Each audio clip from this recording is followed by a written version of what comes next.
菲律宾除了菲佣出名外，他们的国术也是备受世界人民的喜爱，其中就包括非常实用的菲律宾短棍术，熟练掌握后招招制敌，棍棍致命。那么它又是如何成为菲律宾国术的？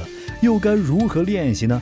首先我们要知道，菲律宾短棍也被称为魔杖，一般人对它的认识还只是一根短棍，其实不然。菲律宾魔杖只是菲律宾武术系统中的一种器械。菲律宾武术 Anis 是一个独立且完整的武学流派，包括的器械及徒手技法就十分繁多。比如器械方面，它除了有单魔杖外，还有双魔杖、短刀配棍、短刀配棍、短刀、刀剑、双手棍、长棍、双节棍、盾牌配棍等等。菲律宾武术一开始就是以菲律宾魔杖的单短棍作为基础进行训练的。当掌握单短棍后，才逐步开始学习双短棍、短刀配棍等比较高级的器械技法，之后才是学习徒手搏击。这和其他传统武术先练拳脚后习兵器的顺序有很大的区别。菲律宾短棍同样是一款颇有历史内涵的武器。根据菲律宾历史记载，菲律宾短棍是由古时候的菲律宾土著发明。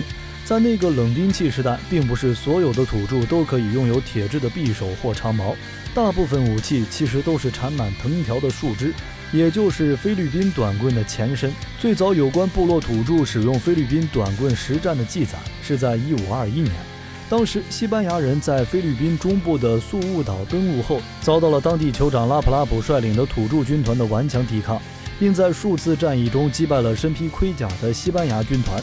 只是在西班牙正式统治菲律宾后，菲律宾魔杖这种短棍搏杀技法就被官方禁止。虽然被官方禁止，但由于其技法与击剑颇为相似，具有极高的观赏性，西班牙殖民者便将这种短棍技法改编成舞蹈表演，在民间流传下来，成为早期供人们观赏的娱乐表演。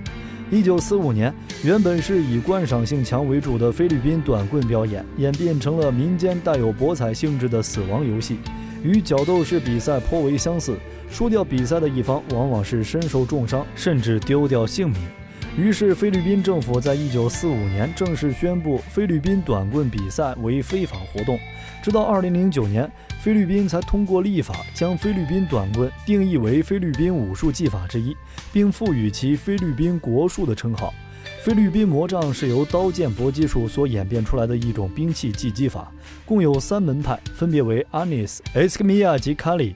菲律宾魔杖可单棍或双棍使用，由于李小龙在戏中和伊鲁山度有一场生死战是用魔杖对打，因此有人称之为李小龙短棍。短棍术的发扬离不开宗师李小龙，而与李小龙亦师亦友，号称菲律宾棍王的伊鲁山度同样如此。伊鲁山度擅长双节棍和菲律宾短棍，因仰慕李小龙的截拳道而投于李小龙门下，同时李小龙也从他那里学会了此双节棍术。李小龙死后，他一直传授李小龙创立的截拳道功夫，也是李小龙武道体系最重要及最坚定的支持人之一。菲律宾魔杖走红后，这种天下武功唯快不破的搏击技法不仅在现实中大受欢迎，更是在许多影视剧中频频露面。那么我们该如何练习呢？首先我们要知道短棍的长度，在近现代武术套路中的短棒一般的长度是13把。什么叫做13把呢？就是用你自己手掌连握13下的长度。我们熟知的许多冷兵器长度，大多数都是用自己的身体做量度单位的。齐眉棍是13把也是。个人身材有异，棍的大小、长短、粗细也不同。就像是中医找穴位也是用的同身寸，就是用自己的身体的尺寸来度量。我们传统的短棍是跟部队的长枪比较的。一般的古代长枪都是3米以上，更有7米长枪，所以只有不到2米的棍，自然就是短棍了。在民间行走，防个虎狼盗匪什么的还是比较合适的。但是到了清末民国时期就不合适了，所以习武之人才会有了13把这种新型的短棍。照现代的生活环境来看，就是齐眉的棍子也比较长了，带在身边明显不合时宜。谁没事拿个近2米的棒子满街走？到了现在，就是13把这种只有1米3、4的棍子也不合适了，于是就有了1米左右的短棍棒。还有人发明了收缩的甩棍，如今的路怒族也是不少，动不动就可能打斗，所以有个短棍防身还是很有必要的。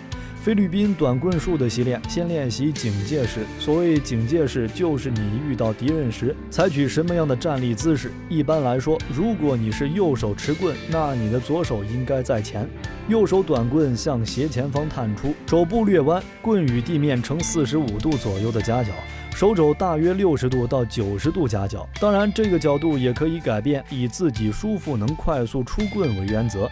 左臂手肘略弯，并且向前撑住劲儿，也可以向后护住肋骨。脚左前右后站立，膝盖略弯，重心放在两脚之间。格斗时就用器械攻击，这个姿势一站，基本上就防住了身上的所有要害。进可攻，退可守。然后要学习滑步，记得要双脚同时运动，前脚刚一落地，后脚立刻跟上。攻击时，前面的脚一定要踏出一步，同时持棍攻击目标，而后棍落的同时，后脚往前跟步上来。而要想杀伤力大，秘密就是整体协调同步。那实战时应该怎么打，或者是说应该打哪里呢？第一种，如果你面对的敌人手里有个小刀什么的，不要想着直接一棍子敲他脑袋，那么做是很危险的，他很可能会不管不顾冲过来给你一刀，结果就是你砸了他的脑袋，他捅了你的身子，一点也不划算。那么应该如何对付刀呢？很简单，你先打他的持刀手。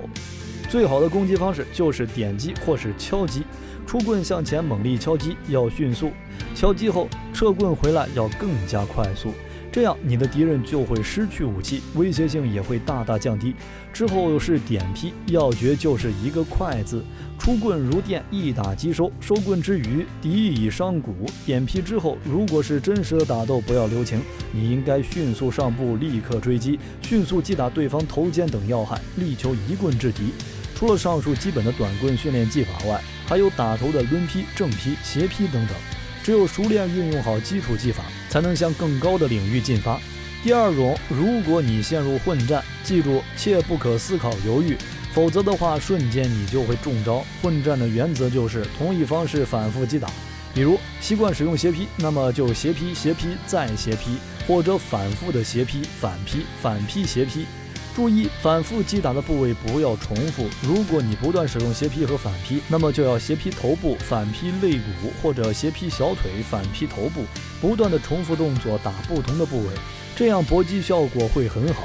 第三种，如果你和敌人都使用短棍，那么你就记住一个招式，一滑打，就是在架住敌棍的同时，随即顺着敌方武器干部滑下，打击敌手的攻击方式。总之，菲律宾魔杖讲究简洁有效，招式时而不滑，务求以最快速度制服敌人，是一项较安全的武术。菲律宾魔杖如今也是世界流行的武术运动。那么你喜欢这类短兵器吗？欢迎在评论区留下你的看法，我们一起讨论。本期视频内容就到这里，我们下期再见。